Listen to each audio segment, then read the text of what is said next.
Kamar mandi sekolah.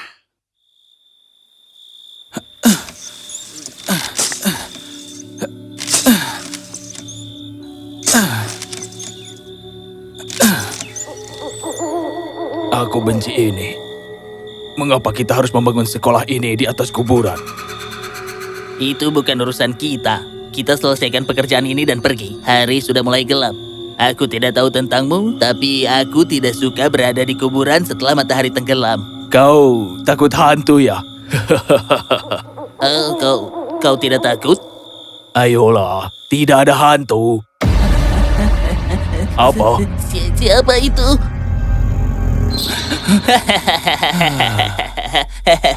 Dasar bodoh.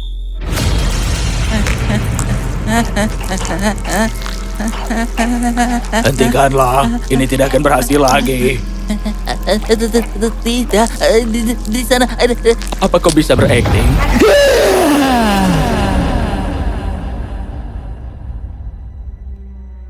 Dan dengan demikian, selama proses tersebut, energi cahaya ditangkap dan digunakan untuk mengubah air, karbon dioksida, dan mineral menjadi oksigen dan senyawa organik yang kaya dengan energi. Sore itu adalah sore yang biasa di sekolahku. Normal sampai saat itu, aku harus menambahkan untuk apa yang akan terjadi tidak normal. Istilahnya paranormal. Aiko? Hah? Apa ini? Bawa ini ke kantor kepala sekolah dan jelaskan kepadanya apa yang kau lakukan di kelas. Tapi Ibu, sekarang! Aku tidak ingat bahkan sampai hari ini. Mengapa aku membuat sketsa sosok itu?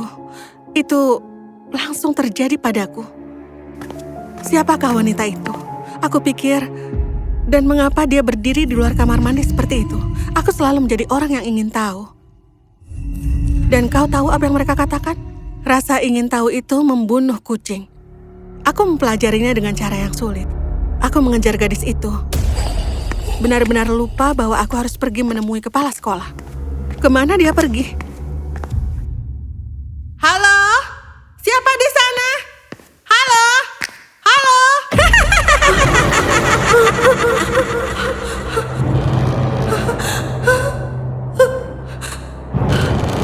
Mungkin seseorang mengerjaiku pikirku, dan aku memutuskan sudah waktunya untuk mengubur rasa ingin tahuku dan pergi ke kantor kepala sekolah. Tapi pertama-tama,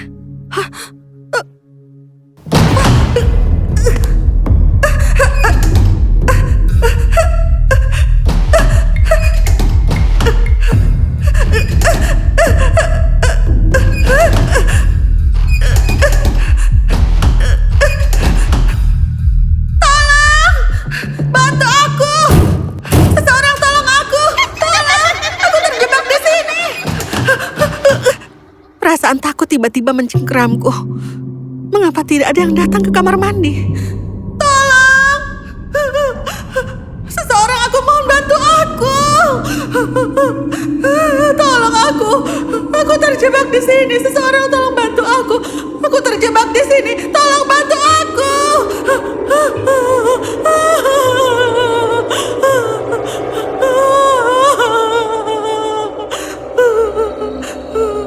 Tapi tidak ada satupun yang mendengarku. Tidak ada yang datang ke kamar mandi juga. Aku menjerit sekuat tenaga, dan kemudian aku pingsan karena lapar, atau lelah, atau takut, atau mungkin semuanya.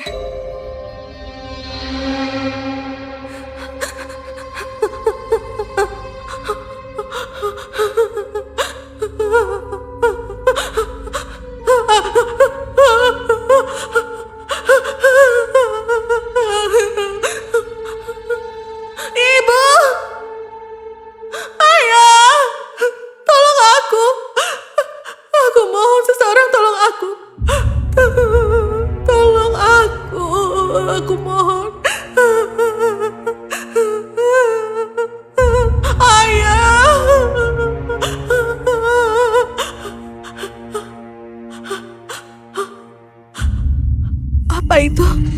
Siapa itu? Aku pikir, apakah gadis itu masih di sini? Yang aku ikuti ke kamar mandi. Halo? Aku menunggu, tidak ada jawaban. Halo? Halo? Cukup dengan permainan bodoh itu, kataku pada diriku sendiri, dan memutuskan untuk memeriksanya sendiri.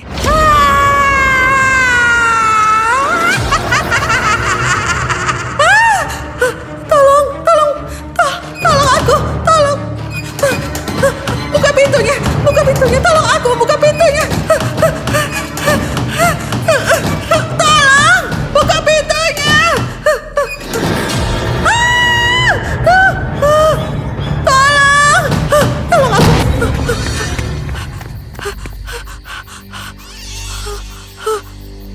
Aku terperanjat.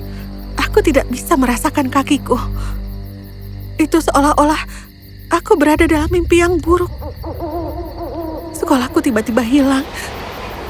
Dan sebagai gantinya berdiri sebuah kuburan. Kuburan yang tampak tua, hancur, dan juga menyeramkan.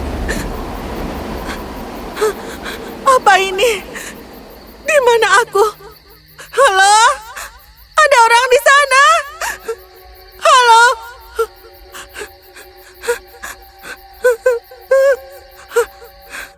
Tidak ada suara, tidak ada jawaban. Hanya suasana hening yang terasa, seperti menelanku di dalam. Aku berlari kencang. Aku harus keluar dari sana.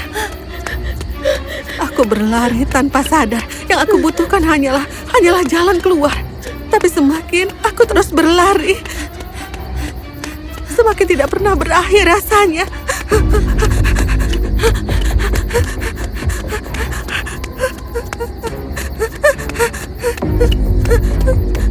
Dan akhirnya aku berhenti. Aku berpikir sepertinya aku terjebak dalam limbo.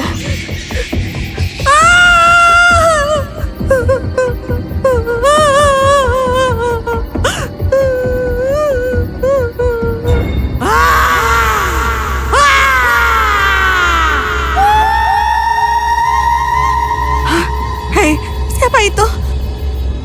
Tolong, ini tidak lucu. Hei, hei.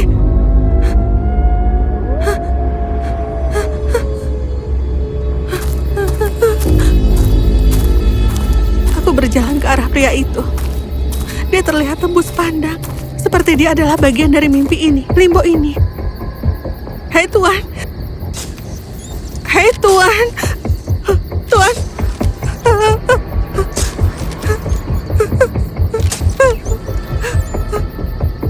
Tapi dia tidak menatapku.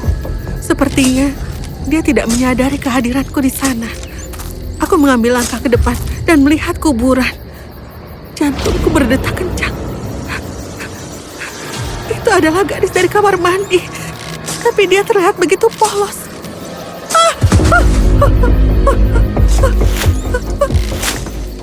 Berhenti! Berhenti! Berhenti! Aku mohon, berhenti. Tapi dia tidak berhenti dan terus saja melemparkan lumpur padaku. Aku mencoba untuk bangun, tapi untuk beberapa alasan kakiku menolaknya. Tubuhku menjadi tidak bisa bergerak. Aku hanya berbaring di sana. Aku berteriak, aku menjerit, dan aku memohon padanya.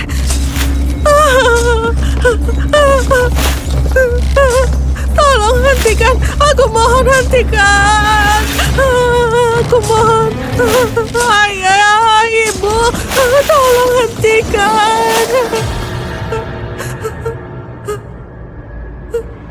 Aiko, ibu, anakku, ayah, Anakku. ayah. Ayah, ibu, ibu, ayah. Aku memberitahu mereka segalanya. Bagaimana aku melihat seorang gadis dan bagaimana aku terjebak di kamar mandi. Ibuku tampak ketakutan dan ayah juga tampak khawatir. Polisi menggeledah seluruh kamar mandi dan juga setiap kelas. Tapi mereka tidak menemukan orang lain. Sementara mereka meyakinkan ayahku bahwa itu adalah sebuah mimpi buruk. Dan salah satu dari mereka kelihatan tampak ketakutan. Seolah-olah dia tahu persis apa yang aku bicarakan. Dan ketika kami pergi, dia berjalan ke arah ayahku. Dan aku mendengarnya berkata, Aku minta maaf atas apa yang terjadi hari ini. Tetapi aku harus memberitahu kau bahwa beberapa hal berada di luar kendali manusia. Maksudnya apa? Putrimu bukan orang pertama yang mengalami hal ini. Legenda mengatakan bahwa itu adalah roh dari Hana yang dimakamkan di kuburan di mana sekolah ini dibangun hari ini. Ayahnya yang pecandu alkohol telah menguburnya hidup-hidup. Dikatakan bahwa setiap 11 tahun, pada 28 Februari, hari di mana dia meninggal, rohnya keluar dari kedalaman tanah untuk membalas dendam dan hanya kembali saat dia telah mengambil jiwa seseorang untuk hidup bersamanya. Ini tidak masuk akal. Aku tidak percaya hal seperti itu. Dulu aku juga tidak percaya. Tetapi 11 tahun yang lalu, ketika aku menjadi inspektur bawahan, kejadian serupa pernah terjadi di sekolah ini. Dan Aiko anakmu itu, dia sangat beruntung. Kita menemukannya tepat waktu. Tapi anak muda itu tidak sama sekali. apa yang dikatakan petugas itu tetap terukir dalam ingatanku bahkan sampai hari ini. Bukan karena dia mengatakannya, tapi karena apa yang kulihat setelahnya. Dan itu masih memberiku mimpi